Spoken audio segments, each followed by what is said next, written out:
Bom dia, que a paz e a graça do nosso Senhor Jesus esteja com todos. Gente, hoje eu quero falar um pouco de geopolítica para vocês, né? Aí o povo fala, já vem ela falando de política. Gente, o cristão, a gente está inserido no mundo político. Então vocês têm que parar de achar que a gente está vivendo num mundo totalmente espiritual e que nós não temos que estar a par do que está acontecendo no mundo, no Brasil, em todos os aspectos. Na política, na geopolítica. Influencia a nossa vida, sim, isso é diariamente. É sobre dinheiro, é sobre sobrevivência, é sobre finanças, tá? Para de viver no mundo da espiritualidade. Deus nos fez seres humanos e colocou aqui na Terra. Se Ele quisesse anjos para ficar glória a Deus o dia inteiro lá, em Isaías fala santo, santo, santo, o dia inteiro os anjos louvam o Senhor. Mas a gente não está lá, não. A gente está aqui, dependendo da política daqui, do que acontece aqui embaixo para sobreviver. Nós estamos numa situação crítica, dura, e o povo não entende. Eu acompanho política há muito tempo, tá? É um assunto que não, eu não sou política, tá? Eu não sou política. Eu gosto de política, eu gosto de acompanhar. Por quê? Porque interfere na minha vida. Interfere na minha vida, na minha família, em todos os segmentos, em todas as áreas aqui da vida. Então eu falo assim, que a gente já ficando alerta, os governantes passam a perna na gente, imagina se a gente for tonta, não for acompanhar, não ficar esperta diante do que está acontecendo. Aí é que eles passam a perna mesmo. E o Brasil se inseriu nessa cultura. Infelizmente, de 4 décadas e meia para cá, os governos que tiveram, né? é, a prioridade foi deixar o povo burro, sabe? Tanto na educação quanto na cultura, foi idiotizar o povo. Eu sinto muito de dizer isso para vocês. Eu falo sempre, o problema do Brasil é cultural. É cultural. O povo não tem cultura, o povo não tem entendimento. O povo lê um texto, não sabe interpretar. O povo mal sabe ler e escrever. Vamos já no português declarado, tá? Infelizmente, o governo conta com essa ignorância do povo, essa idiotice do povo de não estar instruindo sobre o que acontece. Aí fica essa guerra absurda na internet, na televisão, um país que está paralisado faz 4 anos, a gente está parado aqui, só briga, briga, briga, briga, sabe? Ninguém aguenta mais. Mas enfim, eu fico até nervosa com isso, gente, porque o Brasil tem que acordar. Gente, vocês não são obrigados a acompanhar a política assim totalmente, mas vai se instruir, vai se informar. E a gente vive num contexto político, vivendo para uma sociedade, não é privado para nós. Ai, eu acho político legal, ai, eu gosto dele. Não, para, ele tem que fazer para a sociedade, ele não é seu político de estimação. Ele é político de uma cidade, de um povo, de um estado, de um país. Para de querer pegar o político para vocês. Eu já falei isso aqui, já falei em vários textos. Você quer um político de estimação? Entra num site de namoro, paquera um, sei lá, faz o que você quiser, mas não acaba com a vida do povo querendo político só para você, para os seus ideais. Não é isso, nós vivemos num contexto comunitário, querendo ou não, tá? O governo, o presidente do Brasil governa para todos, não é para meia dúzia de pessoas. Esse que está aí atualmente não me representa, porque não me representa o que eu penso, as pautas que eu penso. Mas ele é o presidente do Brasil e eu estou sofrendo como muitos estão sofrendo pelas políticas dele. Tem uns que gostam, não sei por que que gosta, mas gosta. Eu não gosto. Mas enfim, o que eu queria falar para vocês era um assunto do principal aqui é da geopolítica sobre o petróleo, tá? O que está acontecendo? Hoje provavelmente vai estourar a greve dos caminhoneiros, tá? Isso daí já está sendo, a bola já está sendo cantada aí vários dias, tá? Provavelmente hoje eles vão parar. O Rio Grande do Sul, que é o maior polo, né, da plantação de arroz e vários outros alimentos, já estão parados, por quê? Por conta do diesel, tá? Aí muita gente, né, eu vejo muito idiota falando assim, mas eu não tenho caminhão. Então tá bom, filho, então você pega teu carro, eu não sei quanto que tá a gasolina, porque eu não tenho carro e não abasteço. Mas ou você pega seu carro, ou você abastece e se vai se virar atrás de arroz quando faltar no mercado.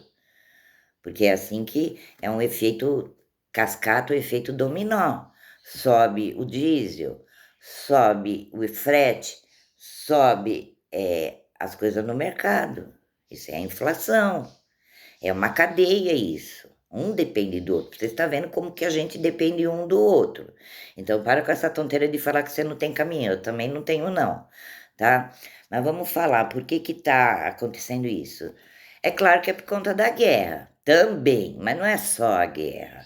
Lá os Estados Unidos, lá o Trump, quando atacou o Irã, lá o Oriente Médio é o maior produtor de petróleo mundial, tá? Então, o que que eles estão fazendo? Eles estão lá bombardeando lá o canal de Hormuz, o Estreito de Hormuz. Esse Estreito de Hormuz, eu vou ler aqui para vocês que eu anotei, tá? Cerca de 20%, um quinto de todo o petróleo consumido no mundo passa diariamente pelo Estreito de Hormuz. Já me falaram 50%, tá? Mas eu vou ficar aqui nos 20 porque a pesquisa que eu achei foi no 20. Esse conecta o Golfo Pérsico, onde o petróleo é produzido, ao Golfo de Omã e Mar Arábico. Os países de origem. A maior parte do petróleo que sai da Arábia Saudita, Irã, Iraque e Emirados Árabes Unidos passa por essa via. Outras passagens críticas para o petróleo mundial incluem Estreito de Malaca, Canal de Suez, Bab el Mandeb, acho que é isso daqui. O Estreito de Hormuz é a única via internacional situada entre o Irã ao norte e Omã ao sul. É uma área estratégica onde as águas territoriais de ambos os países se encontram, sendo o Irã o país com maior influência militar e controle prático sobre a área. Então, o Irã está controlando ali, tá?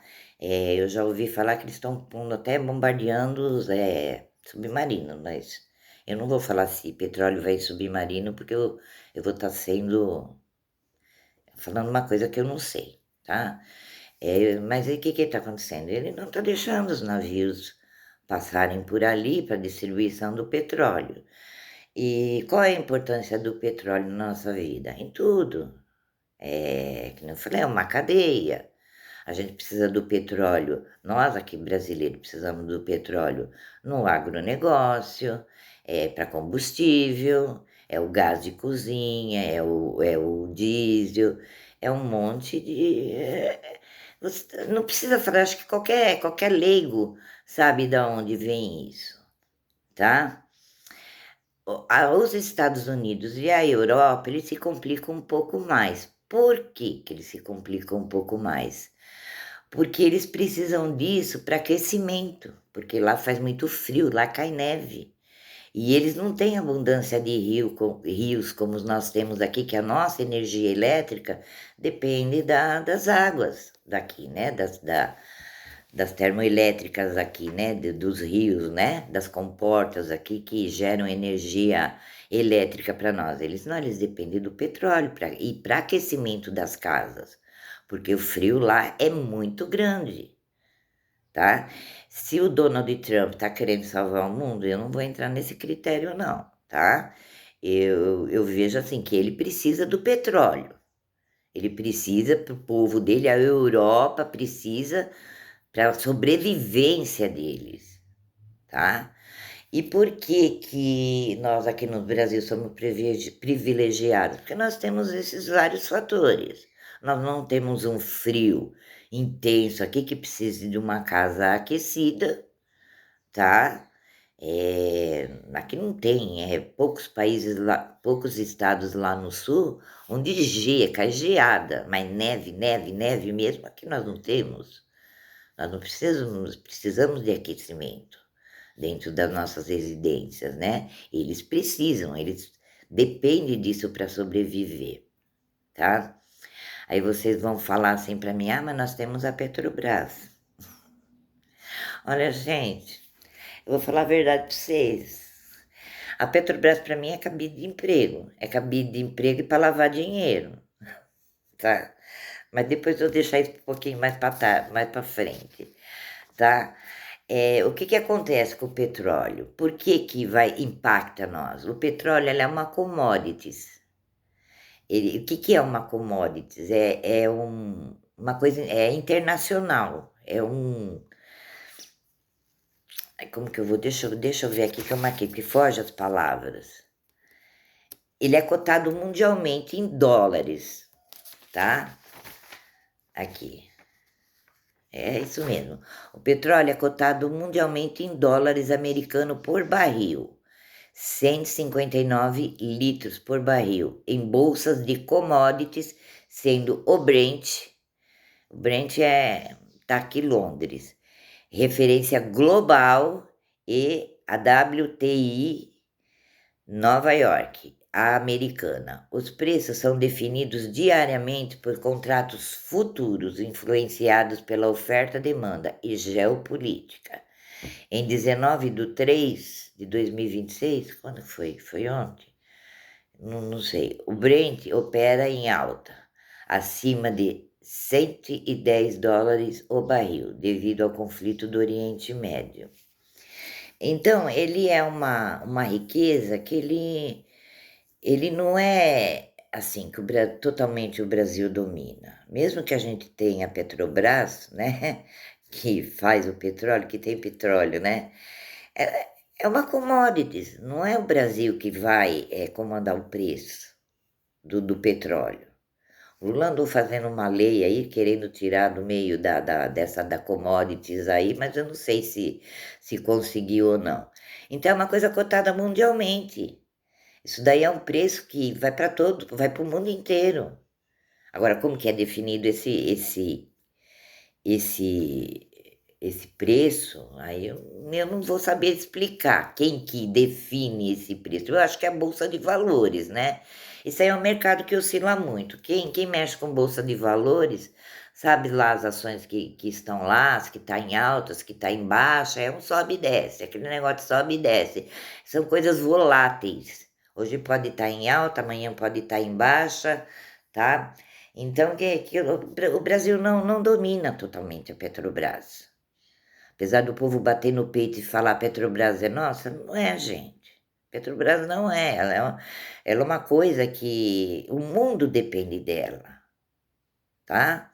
Então, ele não vai dominar esse preço. Não adianta falar que pode vir o petróleo que for, que nós temos petróleo suficiente daqui. Não temos por quê. Além desse fator de o petróleo ser uma commodity, eu vou falar uma coisa muito chata para vocês. A Petrobras está defasada. O porquê? O nosso petróleo, como o da Venezuela, né, que tirou lá o Maduro também por um desses motivos. Nosso petróleo é espesso, ele é grosso. Então precisa muitas coisas para refinar, precisa uma engenharia para refinar esse petróleo, para deixar ele mais fino, pronto para o consumo. E infelizmente o Brasil não investiu nisso, tá? Temos refinarias velhas, carcomidas, que eu não sei se está tendo condição de refinar, se tiver muito pouco. Então, aí isso via uma cadeia, né? Aí vamos lá, Vamos lá, a história do caminhão, né? Mas eu não tenho caminhão, eu também não. Aí eu vi há uns tempos atrás, o governador Tarcísio de Freitas falando muito sobre as ferrovias, né? Que a gente poderia, que ele queria, né? Tinha o intuito de mexer em ferrovias. Por quê? Mexendo na ferrovia, se livrava desse quesito petróleo, de pedágios, né? Que os caminhoneiros pagam, né? Desafogava as estradas, sairia mais barato, não teria o pedágio, né? Que é o que conserva as estradas, né? Transitáveis aí, né? E aliviaria muito, né? As ferrovias, porque as ferrovias que tem no Brasil, o Brasil tem uma malha ferroviária muito grande. Está parada, está ali, está meio obsoleta, velha, enferrujada. Então é uma coisa que o Brasil não investiu, tá? Porque nós poderíamos ter o transporte, pelo menos aqui de grãos, agora numa emergência dessa, aqui para dentro do Brasil, sendo transportado por vagões. Mas não temos, porque nós não temos mais ferrovias. Eu lembro quando eu cheguei aqui para cá, em 95, ainda eu lembro que Rio Preto, né, tinha um trem que saía e ia daqui para São Paulo, né? Eu não sei quando que parou de funcionar, mas parou, né? Hoje a gente tem trens metropolitanos, né? Lá na cidade de São Paulo, não sei se outros estados têm, deve de ter, né? E, e assim, não se investe, deixa parado. Infelizmente, de uns anos para cá, o Brasil foi investido em pautas que, assim, no meu ver, pelo que eu entendo, não gerou impacto para a população, impacto financeiro, econômico, influenciou impacto em ideologias de gêneros, essas papagaiadas que a gente vê por aí, tá? Umas pautas assim que sem pé nem cabeça, sabe? Que captou o povo. E a economia foi ficando para trás. Hoje nós estamos presos a um sistema que tem como pauta umas coisas que cada um tem uma opinião, tá? É assim que a gente tá. Cada um tem uma opinião. Se a Erika Hilton é homem, é mulher, é isso que a gente tá preso. Sabe, discutir isso o dia inteiro. Gente, sei lá, pauta de se discutir no meio político. Ela que seja o raio que o parta que ela quiser, o problema é dela. Ela não me representa e eu não preciso de comissão da mulher dentro daquele congresso, daquele bando de banana para me representar. Eu sei me defender sozinha. Mas a gente vê o Brasil parado nessas papagaiada, povo discutindo se ela tem próstata, se ela não tem. Ontem eu pensei assim comigo, gente, vai chegar um tempo que a gente, para provar que vai ser mulher, vai ter que abaixar, levantar a saia ou abaixar as calças, calcinha e abrir as pernas e mostrar o útero, com perdão, me perdoe o trocadilho, porque até cortando fora e fazendo uma ali artificial eles estão. Então vai chegar o ponto que a gente, para provar que é mulher, vai ter que fazer isso, de tão ignorante que o povo está. Para mim, essas coisas, eu vou falar a verdade para você, para mim é ficar dando palco para essa gente. Quem perde o dia inteiro tratando de um assunto desse tá dando palco, tá dando microfone para essa gente crescer. Você vai ver nessa eleição se ela não vai ganhar de novo. Quantos votos ela não vai capitanear? Ou ela vai capitanear muitos votos, ou ela vai ser deixada de lado. O povo vai ficar com raiva e vai deixar ela de lado. Mas, enfim, não é disso que eu quero tratar, não. Só estou falando no que o povo dá ênfase. Nessas coisas que não tem nada a ver. Para mim, se ela é ou não é, eu não vou. Eu estou preocupada é com o arroz e feijão no meu prato, tá? É na polícia que vai deixar de rondar a minha rua. Porque não tem combustível. É o mercado aqui que vai fechar porque não tem mercadoria para vender. É a prefeitura aqui que vai parar, tá? Vai parar porque não tem como medicamento chegar ao posto. Gente, é só levar um raciocínio lógico. Isso impacta a vida da gente, tá? Impacta. Aí, agora eu vou entrar no. Ah, mas que nem converso com muita gente e falo assim, mas a gente tem a cana-de-açúcar, né? Gente, eu vou falar a verdade para vocês, ó. Pouca gente sabe disso. Infelizmente, não sei nem se vai cair o canal, se não vai, porque a gente não pode falar certas coisas, né? Porque o YouTube derruba. Os postos de gasolina, a maioria tá com narcotráfico, que eles não estão mais se interessando em usar, vender droga para eles agora como fala, é coisa pequena. O negócio deles agora postos de gasolina, bancos para lavar dinheiro, tá? As usinas de cana-de-açúcar, a maioria está no controle do narcotráfico, tá? É só pesquisar, tá? A gente está na mão do narcotráfico. Eu sinto muito falar isso para vocês, para não prejudicar os meninos, né? Que roubam um celularzinho para tomar uma cervejinha. O Brasil chegou aqui, a gente está parado aqui, com o narcotráfico envolvido, dominando a nossa economia. Eu não estou falando que todos os banqueiros são traficantes, gente, não é isso. Mas tem vários bancos envolvidos aí para lavar dinheiro do narcotráfico. Eu já vi relato de pessoas que compram postos de gasolina e eles vão lá em ameaça de morte. Aí a pessoa está largando tudo e indo embora do Brasil, porque vai fazer o que aqui? CDHU. Eles conseguiram se infiltrar nos programas habitacionais de CDHU.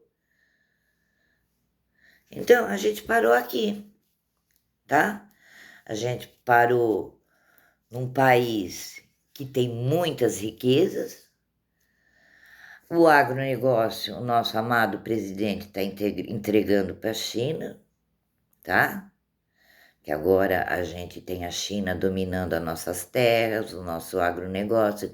Tem uma cidade na Bahia que faz 3 dias que está tendo denúncia que montaram uma empresa de carro elétrico, né? Tiraram a Ford e colocaram uma empresa de carro elétrico, é BAD, parece que é um negócio assim. E fizeram uma cidade de chinês, trouxeram não sei quantos chineses para vir para cá, para a Bahia. Por quê? 2 fatores na Bahia que geraram isso. Porque a maioria do povo lá vive de Bolsa Família, e os que querem trabalhar, a nossa lei, a nossa legislação, ela é dura, ela é rígida com as leis trabalhistas. Não estou falando que está errada, estou falando que ela é dura. E não convém para os chineses isso, porque a mão de obra deles é escravagista, sim. É escravagista, sim. Gente, há muito tempo eu alerto meus filhos: não compre na Shopee, não compre nesse site chinês. Ah, mas mãe, é loja brasileira. Eu sei, só que o site é chinês. Eu falo, gente, a mão de obra é escrava. Eles são escravos, eles são um sistema comunista, eles trabalham 13, 14 horas, às vezes nem dormem ali, nem cachorro, nem animal tem a vida que esse povo tem, a critério do trabalho para servir a quem? Serviu ao Estado. Gente, aos mais médicos aqui no Brasil, porque quando o Bolsonaro entrou, eles foram embora? Por quê? Porque o Bolsonaro falou: quer ficar? Pode ficar. Só que eu não vou mandar o salário deles para a China ou para Cuba. Eu não vou. Eu vou dar para eles. Aqueles que quiserem ficar, vai fazer lá, porque tem o exame lá, né? Um negócio do Brasil lá para fazer. E eles vão receber o salário. Mas o que acontece? Esses regimes totalitários, eles mandam as pessoas, às vezes nem é formado, viu? Às vezes já vem mesmo de espião e seguram a família lá como refém. Aí o que acontece no tempo lá da Dilminha? Que ela foi até, o visto dela foi até cassado, né? Ela teve uma sanção em cima dela aí do ministro da saúde dela, né, na época, por conta dos mais médicos. Por causa disso, porque eles pagavam, vamos supor, eles recebiam 7 mil reais, eu não sei, eu tô falando aqui tô chutando aqui, eles deixavam 2 cosméticos, mandava 5 lá para Cuba, manter o regime comunista. Tá aí, assim tá acontecendo na Bahia lá. Tá? Eu até esqueci o nome da cidade. Não sei se é Camaçari, não sei. Esqueci, mas é só pesquisar que tem lá. Tá tendo denúncias quase todo dia. Então, gente, a gente tá parado aqui. Então, infelizmente, vai impactar nós sim, tá? Ele tá tentando aí um acordo com os governadores de tirar os impostos, é, os impostos estaduais, né? De cima do diesel, né? Mas isso também vai desencadear uma cadeia, né? Porque, que nem aqui no interior, nós dependemos do governador do Tarcísio de Freitas para muitas coisas, né? Então, é assim que nós estamos. Então, aí você vai me perguntar, mas o que isso tem a ver com a Bíblia? Tem a ver muito. Petróleo, ele é lá do Oriente Médio. Eu não vou ler nem as passagens, só vou falar. Ele foi usado em Gênesis 6 e 14. Esse Gênesis 6 e 14 é para quando Noé fez a arca, né? Deus pediu para Noé fazer a arca e betumar. O que é o betume? Quem mexe com artesanato sabe do betume. Eu de vez em quando eu compro, é um vidrinho assim, caro, viu? É um impermeabilizante, né? Que se passava para não penetrar a água, né? Então, em Gênesis 6,14 foi usado na arca de Noé. É na Torre de Babel 11:3. Como naquela época as construções eram em pedra, né? E para colar, né, ali o betume, né? Eles fizeram de tijolos queimados de barro, uma coisa futurista, né? Que naquela época usar o barro para fazer tijolos, hoje a gente usa isso ainda, né? E queimar, né? E substituindo o betume, eles usaram cal, tá? Aí em Êxodo 2 e 3, Joquebede, né, a mãe de Moisés, passou, fez um cestinho para ali para ele e betumou. Jogou no rio Nilo ali para que não entrasse água, né? Que ela jogou na confiança de que Deus ia resgatar, né? O menino Moisés, né? E resgatou, né? Filha do faraó resgatou ele e criou ele como um príncipe ali no palácio, né? A vida de Moisés é muito, muito bonita, né? E esse vale de Sidim aqui, em Gênesis 14:10. Isso eram poços que tinha ali, né, em Sodoma e Gomorra, onde os povos, acho que ali na destruição das 2 cidades, caíram dentro, né? Então, se vocês acham que tudo isso que está acontecendo não tem nada a ver com a Bíblia, tem sim, gente. Você acha que a política não tem nada a ver com Jesus? Tem sim. Jesus morreu para nos libertar, nos dar a salvação. Mas se você lê a Bíblia, tá? A Bíblia ali, no contexto histórico, Herodes lavou a mão com medo do povo, numa rebelião do povo judeu. Já estava ali um fervoriço ali, né? Sobre a política dos judeus dominarem ali, porque Jerusalém, Israel estava como uma colônia ali de Roma, né? Pilatos lavou a mão com medo de rebelião do povo. Então Jesus foi morto, assim, entre aspas, né, no inserido de política. Há historiadores, né, pessoas que falam que Judas se infiltrou ali no meio dos apóstolos para fomentar a Jesus um rei libertador que tirasse o povo sobre o domínio de Roma, né? Eu não, eu não vou saber se Judas realmente tinha essa intenção, não. Eu sei que ele já era ladrão, porque o texto fala isso, né? Que Judas já era ladrão, né? Que ele desviava dinheiro ali um pouquinho antes ali dele trair Jesus, já fala que ele já era ladrão, que ele desviava, né, o dinheiro que os apóstolos conseguiam para manutenção deles. Mas enfim, a política está inserida sim, tá? Davi ali, a história de Davi clássica ali, ele lutou com muitos, né? Muitos reis de outras nações, né?